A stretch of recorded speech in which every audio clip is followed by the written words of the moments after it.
Hello, my name is Sarah Burt, and this is my timeline of my journey leading up to and my 3 years participating in the Clinical Counseling Graduate Program at Colorado Christian University, or CCU.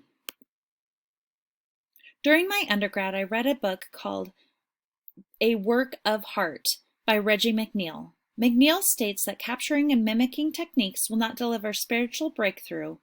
This happens only at a heart level. Heart shaping involves both divine and human activity. God does not unilaterally mold and sculpt passive human beings who exercise no role in scripting their life development. And reflecting on my journey into counseling, I can see how God has prepared my heart.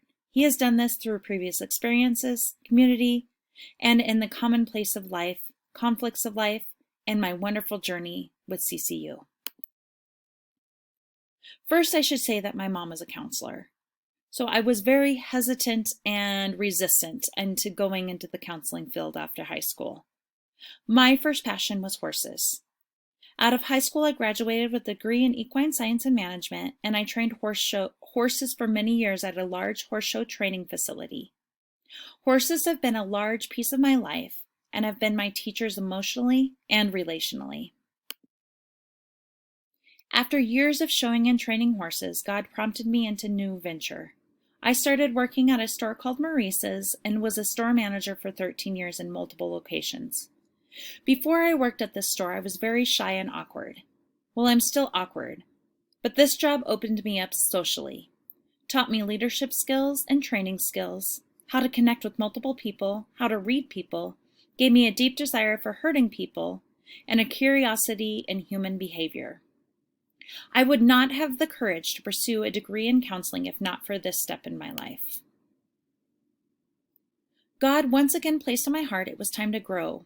For fun, I was reading a book on attachment, and He placed on my heart to continue my education in a counseling-related field.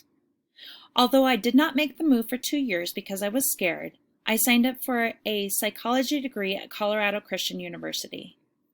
Midway through my psychology degree, God once again asked me to be courageous. He asked me to put in my resignation at Maurice's, and I did, but I promised to stay through the dreaded holiday season without another job planned. My last day at Maurice's, a customer came in, and I felt prompted to have a special connection with her. It turned out she worked at the local crisis center and set me up with a job. Although I would not recommend quitting a job before having another job lined up, my prayers were answered and God provided a way. After I graduated with my undergrad in psychology, the next natural step was for me to interview for my Master's of Counseling at CCU. I was accepted and my grad school journey began. Although I started on classes before the cohort officially started, Residency 1 stands out as the first major event. I learned basic skills, got my first tattoo, and started friendships that would motivate and help me throughout the program. I maintained my jobs as a behavioral health crisis worker while attending CCU. This provided me with a vast amount of experience in suicidal and homicidal ideation, substance use, remaining calm in high-stress situations, and I saw a variety of diagnoses. I also worked as a child protection intake worker for the county. This was an incredibly difficult and emotionally wearing job. There were lots of tears and lots of long days, but it equipped me in a vast amount of experiences in family systems, attachment, solution-focused family work, safety assessment, different resources in the community, and the court system. Although it was difficult maintaining such difficult work during grad school, I am extremely thankful for the experience. As all of you know, working and attending grad school brings on little sleep and late nights. Coffee became a necessity. The lack of sleep was worth it most of the time. Classes and assignments that stand out are empathy, all the anxiety-provoking role plays, and the spiritual retreat and spiritual formation. I appreciated being at a Christ-centered school because I was able to look at God and myself in order to find who I authentically was. Some classes taught me I was more resilient than I thought. Our friend Fred made me want to pull my hair out, and who would forget research? My brain still struggles to comprehend that all. but I can say that I am and will forever be a researcher now. Thank you, Dr. Casilius. My personal life maintained busy even though I was busy in my professional life. I had exciting things such as getting engaged and building our first home, but I also lost 2 babies to miscarriages and had a bad horse accident where I broke my elbow. Although there was a lot of positive things happening, the grief plus our world shutting down for COVID-19 created one of the most spiritually, relationally, and physically difficult times in my life.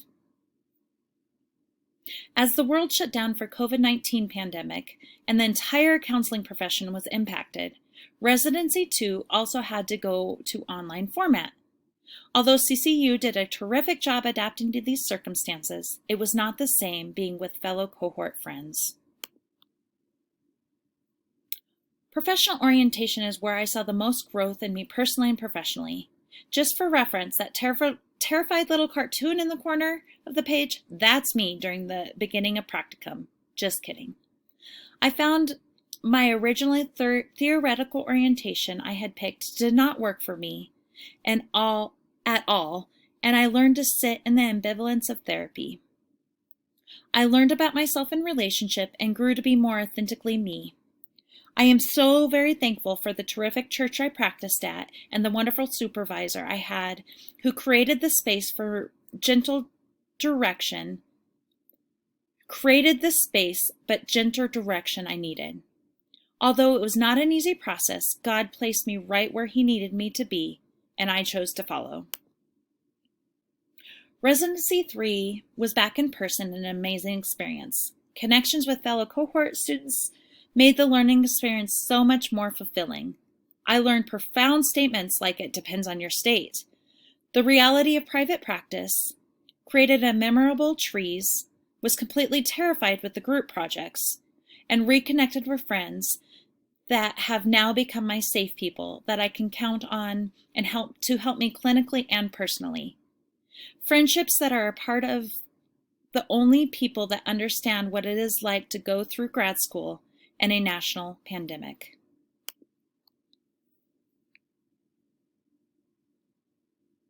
Life is about relationship, and I wouldn't have been able to do anything without the people that have made this journey possible. First, I would like to thank every single professor for the patience and wisdom they have given me. Every single one of them has left a dent in my growth. Second, nothing would be possible without the friends who listened to me when I wanted to quit.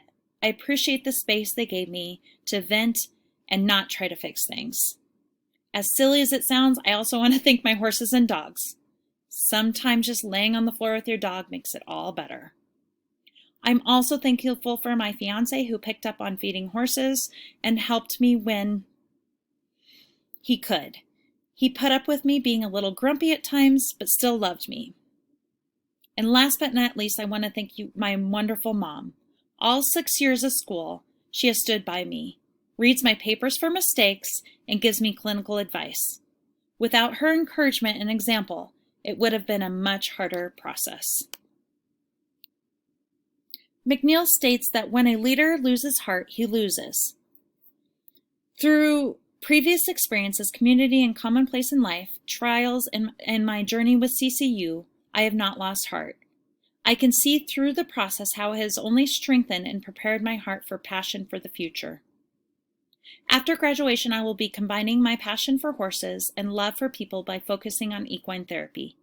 I have been presented with a wonderful opportunity through my site to be trained in this and provide continuation of care for a clinician that is moving out of state. I am looking forward to more process of change and the surrender of whatever God has for my future. We did it, guys, and we didn't quit. And here is the McNeil reference. Thank you.